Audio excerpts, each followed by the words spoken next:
ask Llewellyn to open us with a prayer.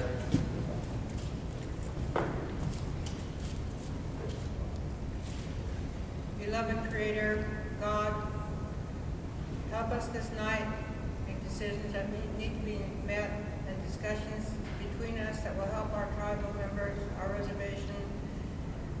Give us the strength, the courage, and the wisdom to do what we must do to take care of our lands, our resources, our families, our grandchildren, our children, our great-grandchildren, and those to come. Help us to know what we must do together to make everything better for one another. Amen. Thank you very much.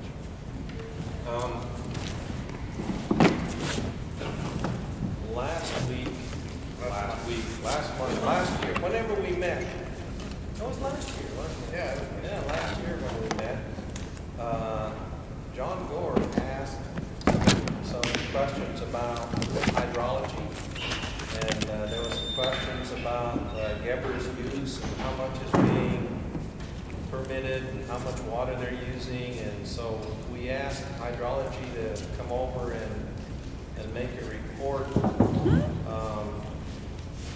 The head of hydrology, apparently Gary Passmore couldn't make it, right? So Lois Trevino, who works in hydrology, Gary asked her to come over. So Lois, you want to come up and give us an overview of what's going on with Geber's? The questions were like, how much water are they using? Are we metering out of the river and out of wells? And how much are we, is the tribe making any money, or how much are we charging? It was general kinds of questions like that. Okay. So as much as you can give us would be good. Okay. Well, I'm Lois Trevino. I'm the tribe's water administrator. And what that means is we have a water code. We've had one since 1975, and that's the law of water use on the reservation. And I'm the administrator because I administer that code. And I've been doing that for about 13 years now, and I've been with the tribe for quite a few years. But so my department's the one that people contact when they want to divert water or drill a well. Like if they want to divert water from any of the rivers or a stream or a spring, they contact our department, and they have to get a water use permit for that. And we do site visits and talk about their plans with them. And then we make a decision on, well, I make the decision on whether or not they can get their water use permit. In terms of Geber's, I became aware of Geber's about 4 years ago. They wanted to, when they started talking about the golf course at their place, and they wanted to a new use out of the Columbia River for that.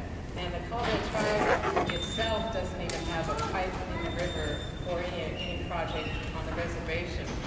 And I denied Geber's that water use permit because I didn't think that was a high priority to be pulling water out of the Columbia for a golf course that I understand is going to serve an elite group of people that are very wealthy.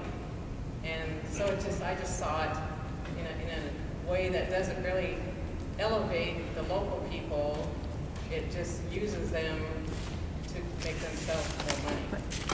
So with other tribes, they also have rights to access the river. I didn't want our tribe to look like we're going to okay a water permit for a golf course. So I denied that.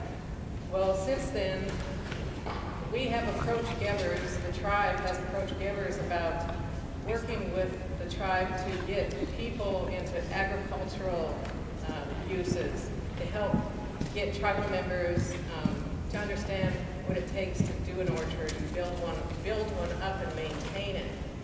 And it's in that vein that I've been meeting with Geber's, but we haven't awarded them any water for those new leases that they have through the Colville tribe. I need to see all their plans before I can really make a decision, because otherwise, we're just talking ideas. But the application is what I work from. That lays out their plans, and that document is what guides everything for the tribe.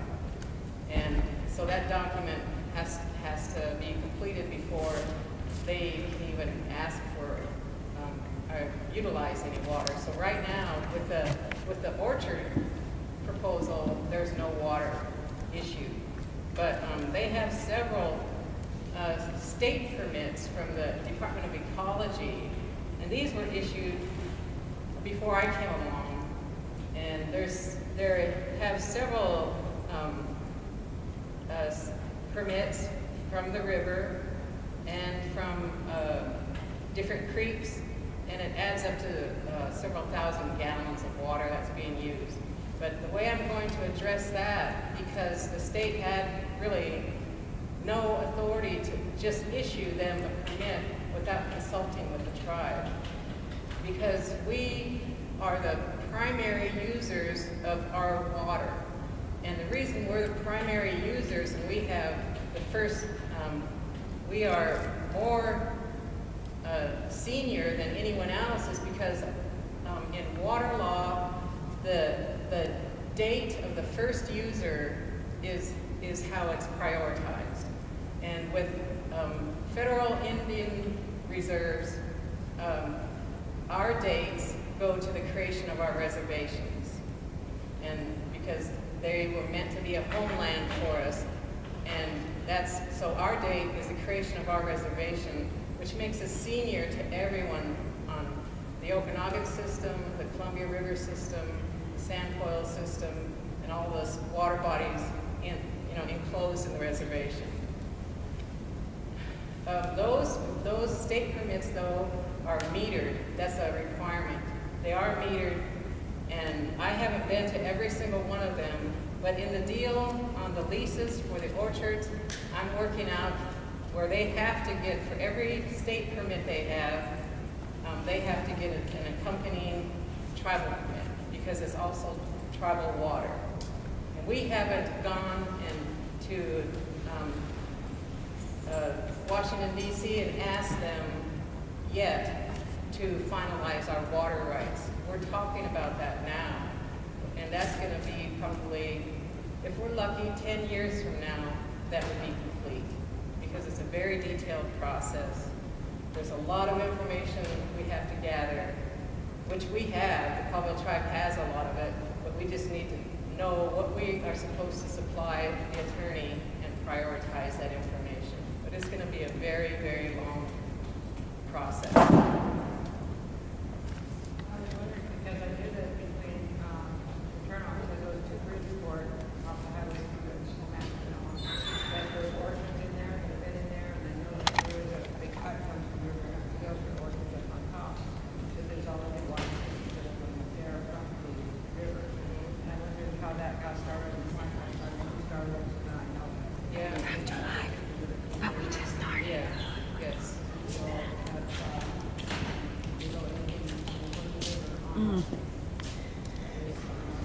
Yeah. just started 5 minutes ago.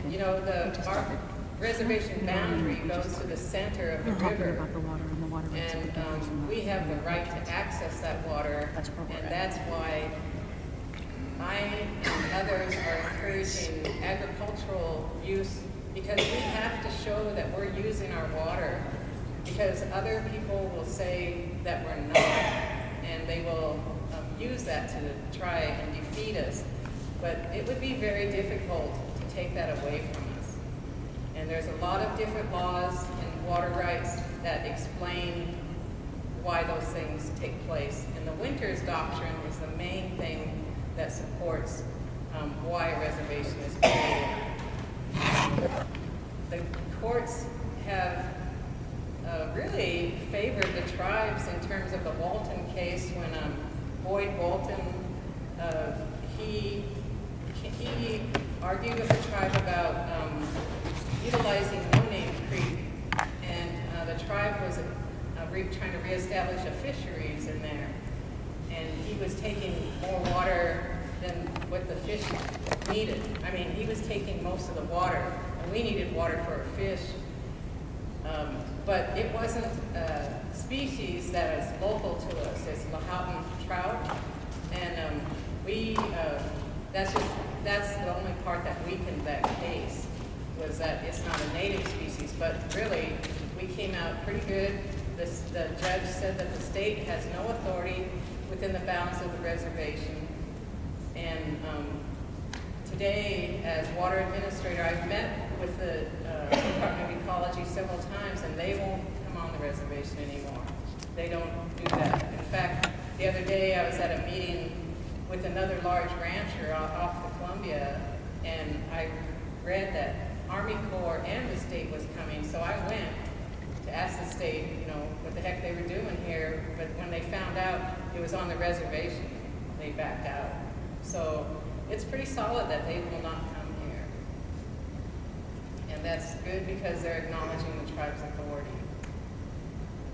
And yes, On the north half, Lake Osuis, do we have any rights in that section of the reservation? I don't know unless there's allotments. I couldn't tell you unless I did a search through the BIA to see what, if there were any allotments up there. There were in the past, I know, that reviewing some of the old maps of that area. Well, the Antoine case would probably be what gives us authority there, because that's about a hunting, but it also mentions water. And mineral rights. And so in my way of thinking, just shooting from the hip right now, I would say that would be the case that we'd use to look at. But we do, the Moses Reservation, the Wenatchee, all these places we go to, and search out for allotments, because we assert our authority outside the reservation as well. Oh, I just had a comment that I handled the property insurance, and we have a couple of trust properties up on or near the lake there in Oroville. And I was kind of curious about that myself, if our water rights would extend to us on the lake. So I'm glad that you asked. Yeah, if we have allotments up there, we have water goes with that. I had a question different than on the Gebbers. Okay. The new administration building, I was just discussing this with someone else about the water tank that's up above. Is there enough water there to build another tank, another 100,000? I do not know anything about the new administration building. But what about water availability there in the Nespelem campus? Do you know if there's more water available? I imagine there is. There's a very strong aquifer. I was just going to say, there. aquifer has to be there.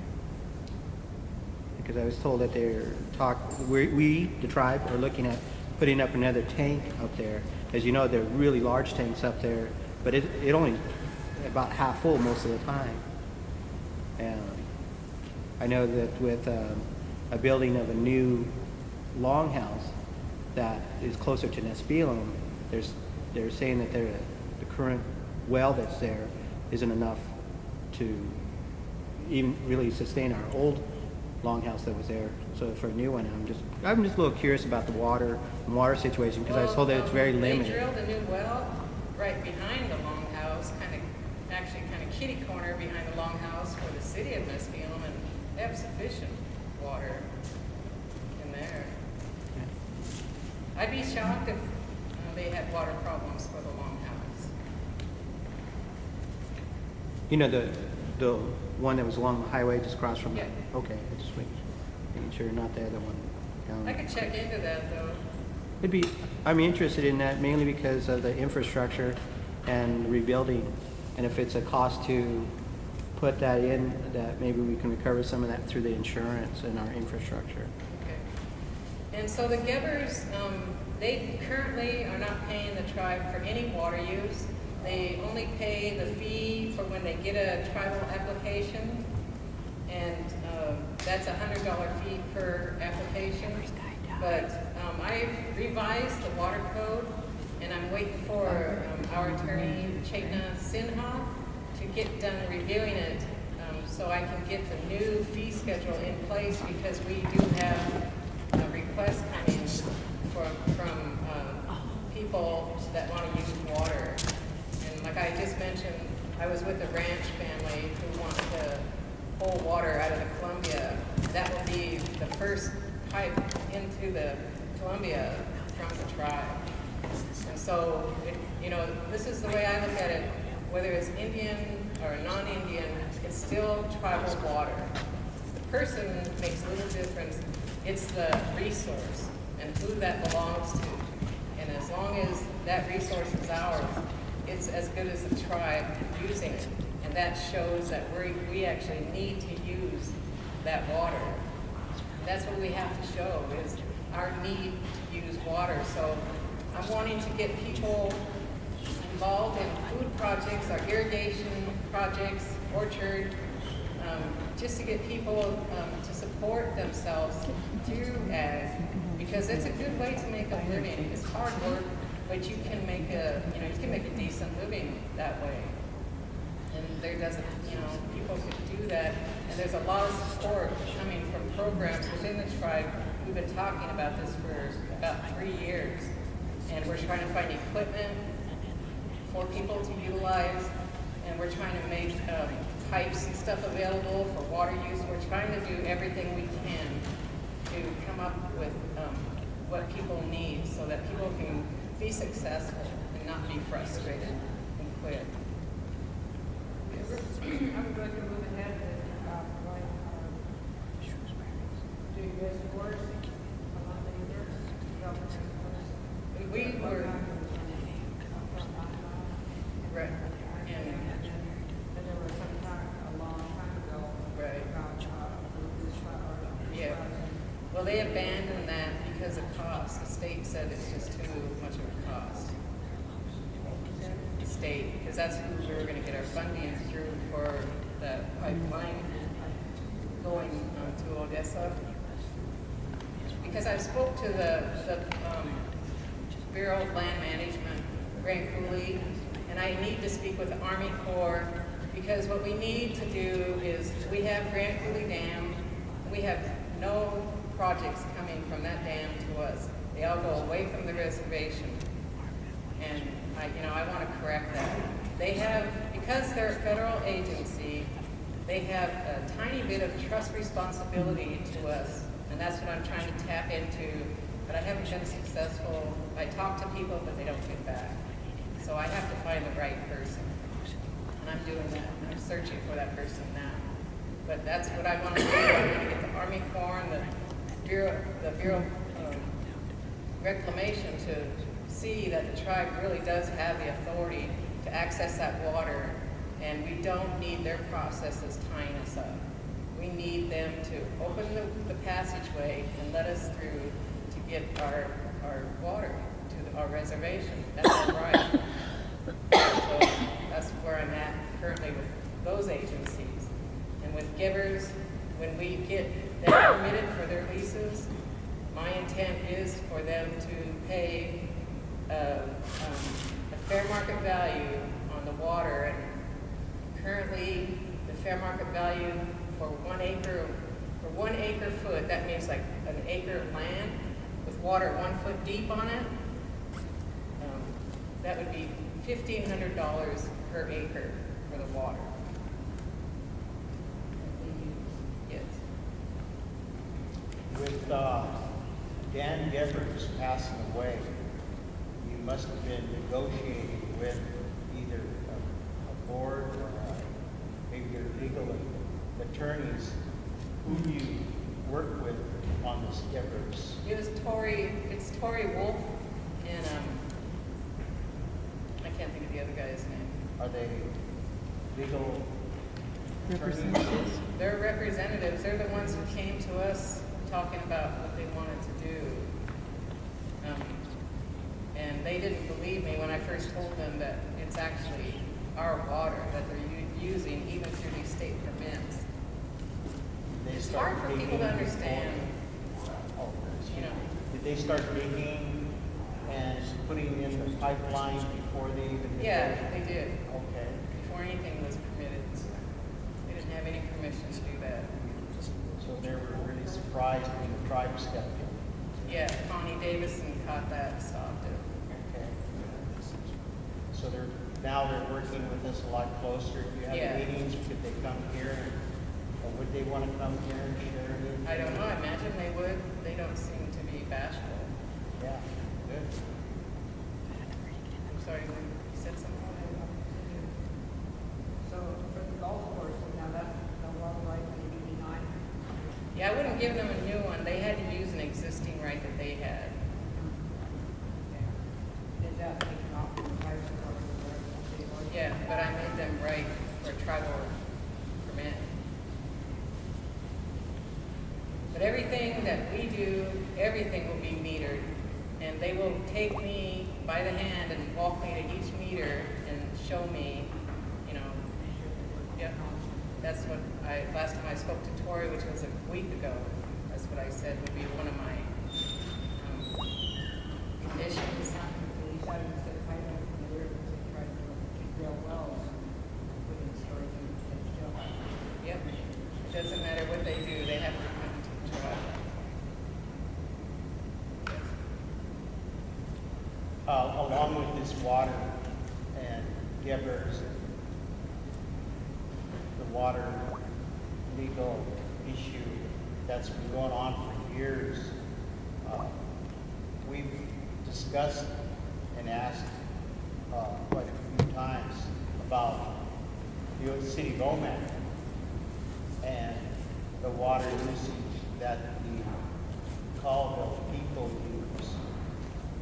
When we get a bill in the mail, it's usually pretty high, and they meter your usage, your consumption, the amount of water you're utilizing.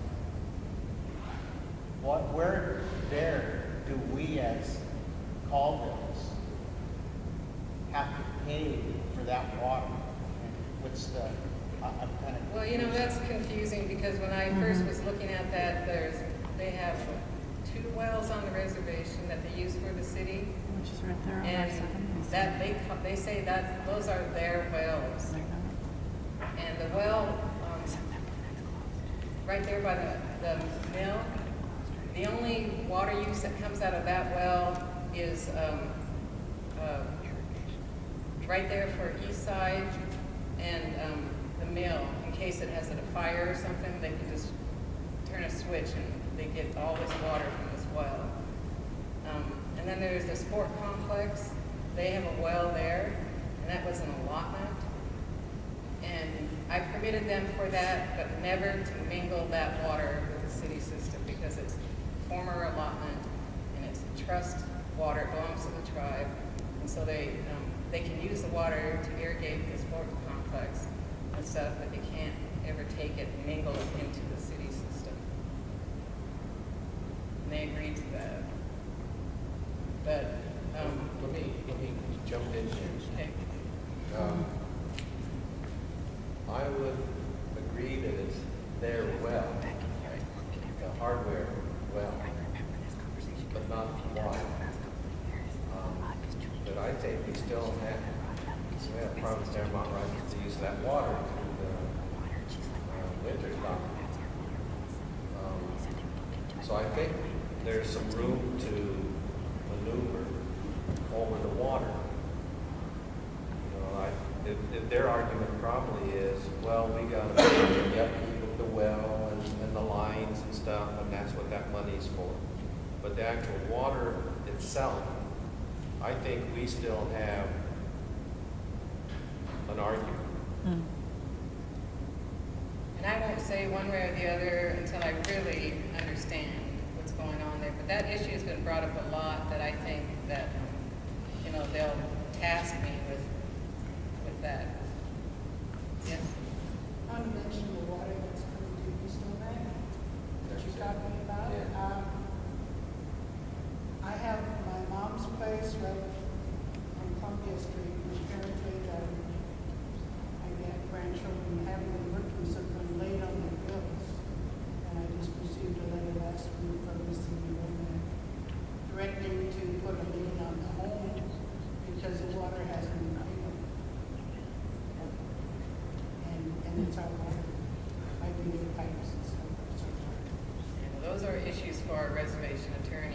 Chaitna. Sinha would be the one that Mel What's his would name talk. again? It's a lady, Chaitna, C-H-T-N-A. Cute. S-I-N-H-A. Why don't you give us a copy? I Of the see you letter? once in a while. Get us a copy Okay, of I'll that give you a letter, and copy we'll of the hand letter. carry it. Okay. I was gonna call him, because I don't know if that's bring it up to you guys first. Yeah, let I us mean, beside, I think I need to do let us back. Yes. Do we have those issues like in Cooley Dam or Elmer City or any of the other towns that are on our reservation? No? Just here in Omak? Down in Seaton's Grove, they were talking to the tribe because they were having water problems, but then they connected to the city, and so they can serve all the people down in Seaton's Grove.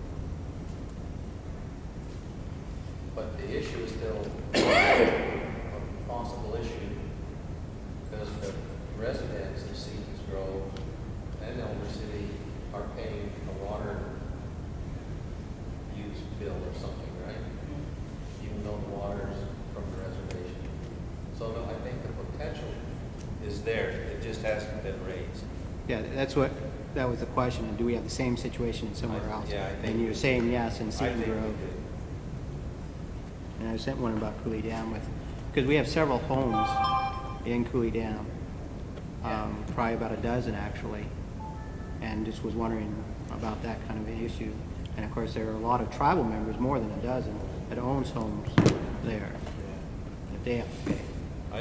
For me personally, and I hope Mike is more of a historian memory than I am, but I think one of the most important things, at least for hydrology, until we get into maybe litigation or negotiation or whatever, is that we do keep a good, accurate count of the water that's used for water quantification, just in case. That's what we're. And that's really the key right now, whether it's Indians using it, cities using it, or white people out there using it. We need to know how much is being used and with an estimate of how much we still have. Because the day's gonna come when the feds are gonna say, or the state's gonna push the feds into saying, use it or lose it. If we're not using it in some fashion, whether it's through permitting to non-Indians or cities or wherever, they're gonna try to take it away from us. And we can't afford that. And so, as accurate as we can keep our records of well use and some pumping and whatever it is, we need that. So. Isn't that kind of the case with the Odessa, that Odessa issue? With the water rights that we enforced in regards to that? Something about $4 million or something? And what about the continual, we're going to continue metering that, right, and keep that as far as, because it's coming out of the Columbia, Yeah. which, as Lois said, is half of that's still us. Well, I've made some suggestions to the attorney that's gonna handle our quantification, and I asked him about all the water rights that the tribe had when they constructed the dam, that we should sue for those being taken away without any consultation. And then, the water, like we all know, it goes off the res.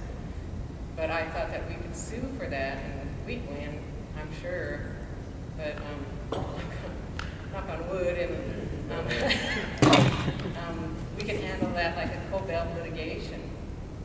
But there's a lot of places that we can look, but we have to prioritize where we look and how we attack that. Because they could threaten us, but we have we were placed on a reservation. There's a reason why we were placed on a reservation. And the one beautiful thing about the Winters Dock, well, there's several good things about it, but one of the most beautiful things to me about the Winters Doctrine is that it looks to the future.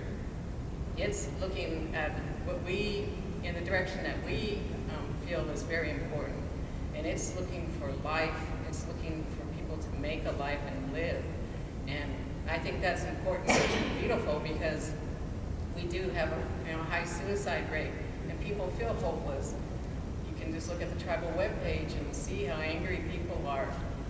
And I think that through this ag project and really fighting for the tribe's water rights, we can maybe put some hope in people, and they can look up and stop, feeling so bad about being Indian, being on a reservation, mad at their government,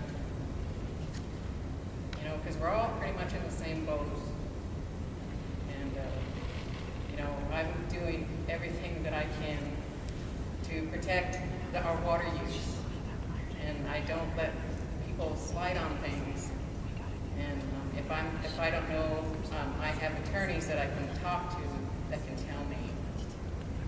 But also, that's the good thing about having people from the old council, because there's that knowledge from a long time ago, and that's really missing. Yes. Okay, so my question is I think this whole water thing, because I get a water bill every month, and I think just for the water is like $110, $120 a month. That's not counting the garbage, all that. But let's say, at least the 2 years that I know of that we've brought this up, can someone look into it about why are we paying for our own water?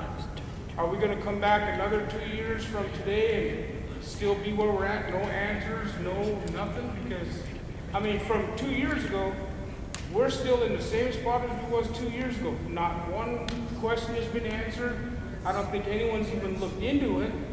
And so it's just an ongoing question. We'll have someone answer it. We'll look into it. As far as I know, no one's looked into it. It has to be prioritized, and it's something that, that needs to come from council, and then the reservation attorney will do what council says. And I understand that there's a process that has to be done, but look how small of a group we have, and it's because people are so frustrated of questions that was asked years ago that still we're no closer to getting an answer than when the question was asked 2-3 years ago. And I think that's why we see such a small number in people at the meetings, is because We're not people getting are anywhere. tired of not getting no answers. I understand stuff don't happen overnight, but at least we need to see that it is being pursued. Well, I can tell you this then, if it's that big of an issue for you, I can talk to my supervisor and ask him if I can look into it, and I can report back for the next meeting. But if I don't get okay, then I wait all that time and tell you no. But one thing too, I would say is don't stop supporting your tribal government. Don't become like a Tea Party person and point at the government and say, everybody's getting raises. What the heck is the tribal council doing all the time? Drinking and carrying on or whatever. You have to stop, because if you don't come here, no matter how much you feel like you don't get listened to, if you don't stand up and keep coming, you can't blame anybody, because you guys vote these people in. That's how they get here. They don't just walk in the door and say, here I am. Mel was asked to sit on the council again. So, to turn around and attack these people, it's like, to me, the reality is get involved and stay involved, no matter how hard it is. Because if I gave up on an issue because it was hard, where would the tribe be with water use and stuff? I've listened to people that make me really angry because they're ignorant about Indians, but I stay there and I try to resolve the issue. So I don't think the answer is in attacking ourselves, because it is our governance. But the way the tribes are set up is BIA structure. That's, the way we have a number on the council, everything. That's set up, and that may not be for us to succeed, but it takes a lot to revisit those things. But I think we really need to stop tearing at each other and stand up with each other and believe that somebody's going to listen. I'm listening to you. I will do what I can. But, I just don't think attacking your government, that's just like the white people's Tea Party. Everything's their fault. But then it makes you the victim all the time. And that's why I said the beauty of the Winters doctrine is that it looks forward and it talks about life. And I hear my own people talk about death. Well, Mike had his hand up a minute. I'd like to talk a little bit about the utilities in general. In the 1950s, the termination policy but what happened was we tried to have government and staff, departments, and just rest of the business. But anyway, I can go Highway 97, I think we all really 60. So the other highways were built. And there was no highway funded by the federal government. The condition was that we had to turn it over.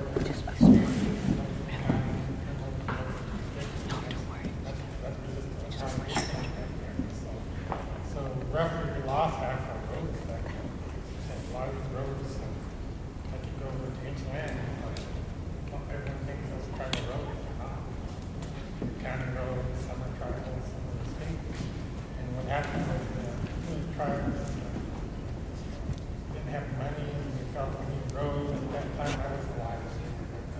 But they made the big decision, turn over these right of ways and stuff to other jurisdictions. So today that's kind of biting us now. It's court cases now saying, well, you gave this away, you give away jurisdiction to. We didn't say that in the 50s. Same thing happened with the water lines and sewer lines. Back then, or even today, really, IHS is one of the main funders for those projects. And so like that.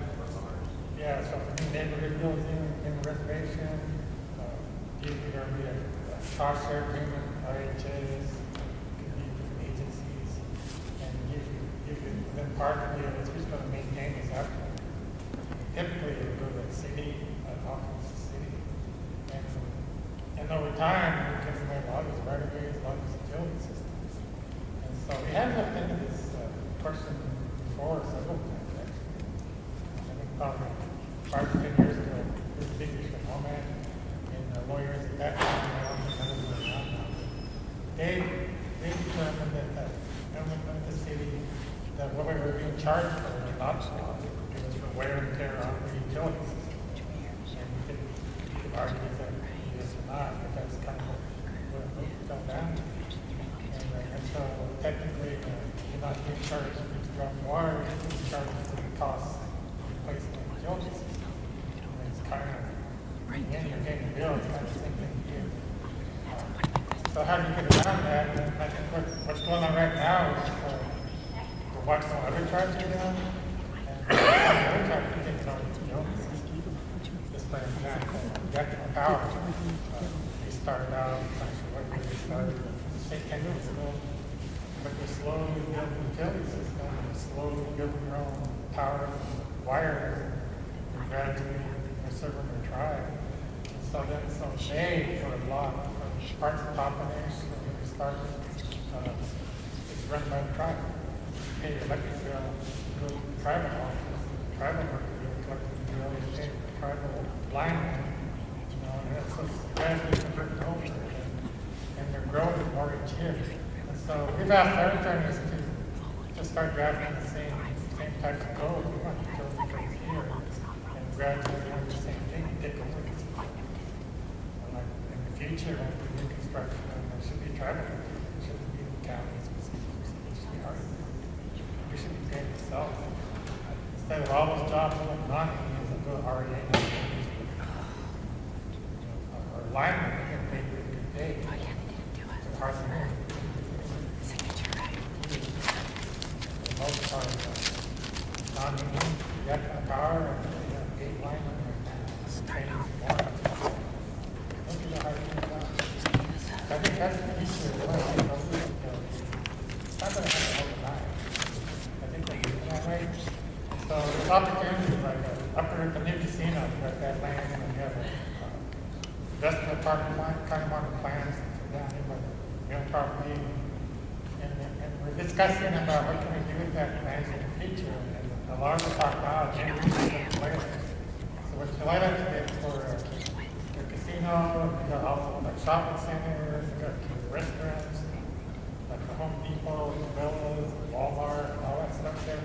they created like a little, government unit that's kind of like a county or kind of like a little state. And they have a board that just runs that area. They handle everything going on there, they handle all the pieces, all the utilities, all that stuff. So every time someone spends $100 at Cabela's, part of those expenses, part of those, part of the utilities from fire. I think in the future, as we go along here, although that's just like a discussion. But we already have asked them to go, that's being worked on right now. I think that's in terms of our future.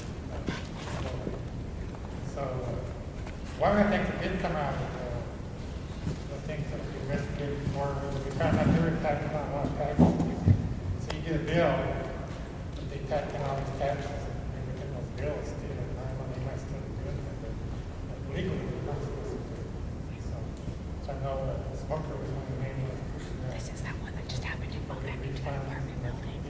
they This is did that the back also of Max's for house. the This is the different front of her taxes, house. bill, we're like hidden charges in the bill, so you like telephone, electric bills, almost any kind of bill, that is sneaking in taxes. I'm on the and charging 6th that. page. There's Did you lots of- watch it? Yes, you did. and we figured out one thing that's coming up. Sorry, only 2 babies and a The mom. state's going broke, so they're gonna keep it.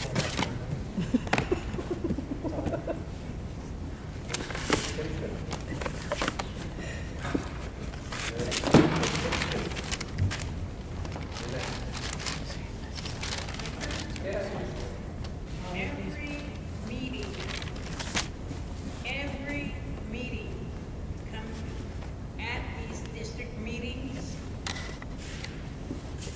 We've always heard people what they're going to do, what they're implementing, what they're studying.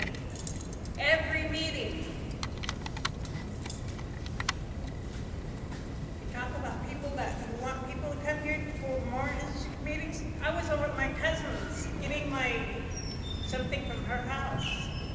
I told her I was coming to the meeting. I don't want to talk about it. They went about their business, doing whatever they're doing. I know. I told my brother, he doesn't want to come to the meetings.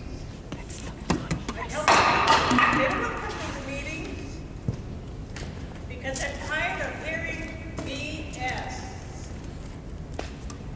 That seems to be what we're hearing a lot of. I've been hearing a lot of it since 1970, for that matter, from 1 or 2 people. But that's okay. As long as I'm here, I don't care.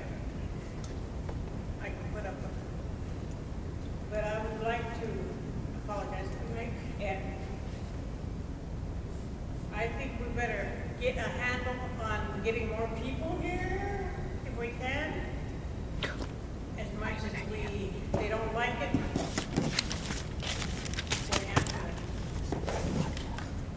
But It cost I $90. know what they're feeling, because I feel it too, that Yeah, it cost I $90 walked up the last. last. They won't work with me. I'll just kind of go to say a little bit on the reason I'm here today is I just happened to see it on the news center door and people like me that don't have Facebook and things like that, I don't know how else is it always the last Thursday of the month? It's supposed to be the third Thursday. One time I did come down here and there was no meeting because I thought it was even like the third Thursday. Yep. But that's the reason I miss a lot of meetings is because I don't get rid of them.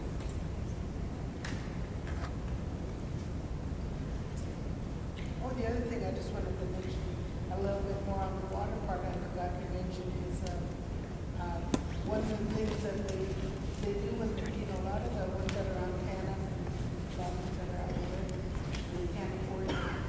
They can't get the bills paid on time. They charge them for a disconnect fee, a late fee, and then they charge them again to turn the water, the electricity back on. Those are all extra fees compared to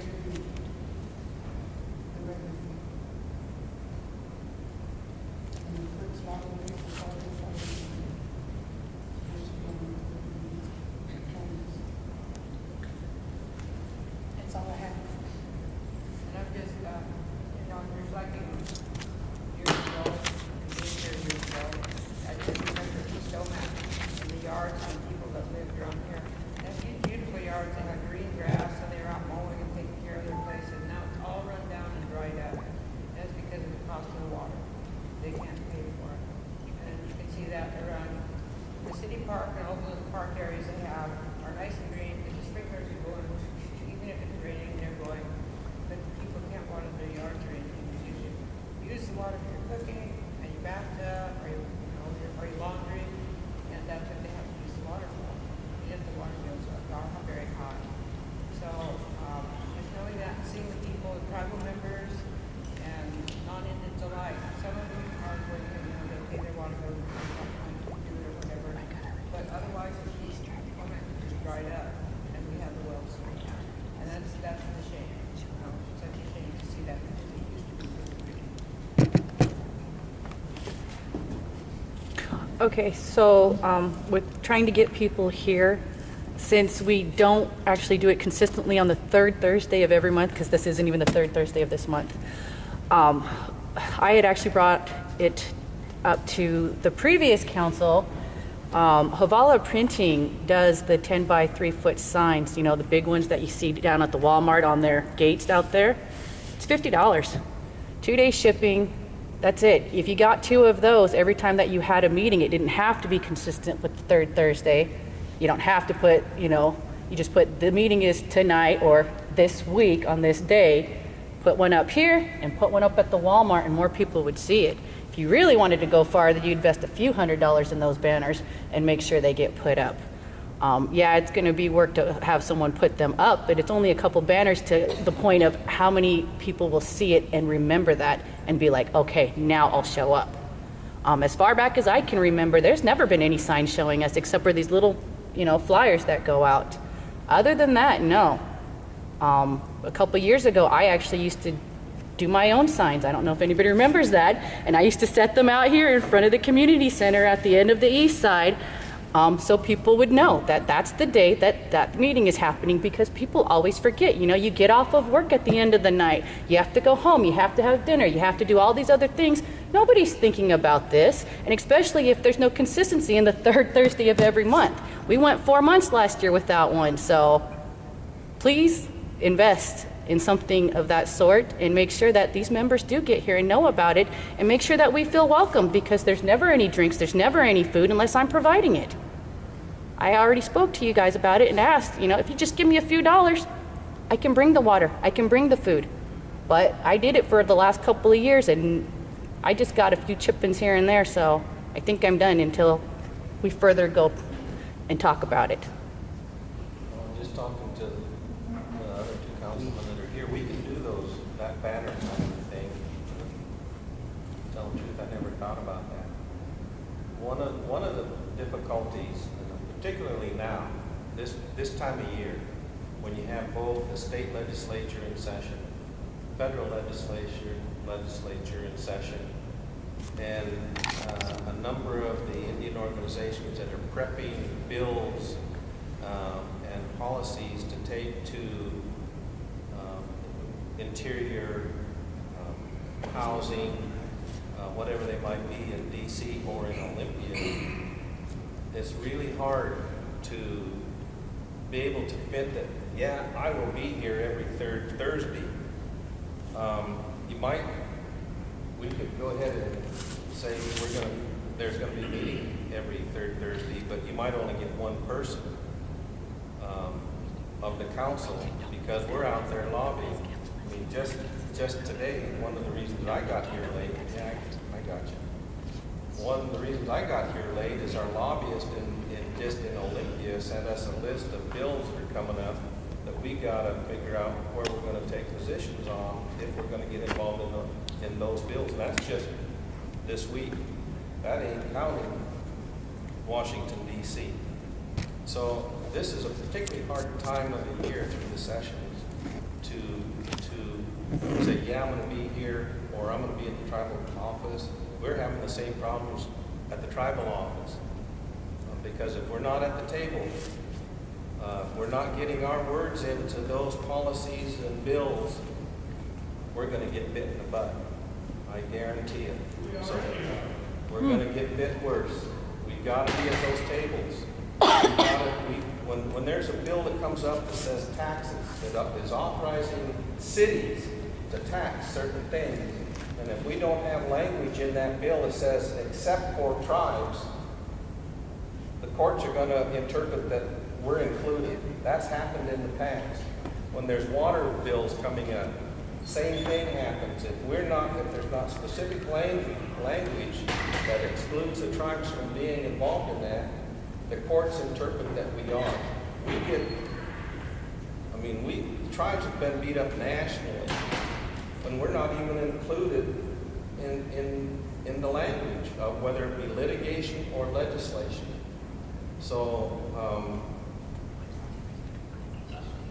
that's all I can say about that. Well, I just wanted to say that I think the banners is an excellent idea, but you know what would really catch people's attention? You know how in Spokane, when the store's having a sale and they have people holding a sign and waving it at you and stuff? I think if we put some tribal members on payroll, you know, to do that for a day when we're gonna have a district meeting, people would say, well, there's so-and-so, you know, they know the person, and then just get some people that would commit to bringing some food. I would have brought a dish of food, because that's what I was thinking, you know, I should have brought something, because we're all gonna talk, and it'd be nice to eat and talk and stuff, and it is really hard to work all day and get here. You know, it's hard to wake up, it's hard to get to sleep, everything's hard. But yeah, I care about my reservation, I care about my tribe. My mother is Pearl Trevino, her maiden name is Stanger, Pearl Stanger.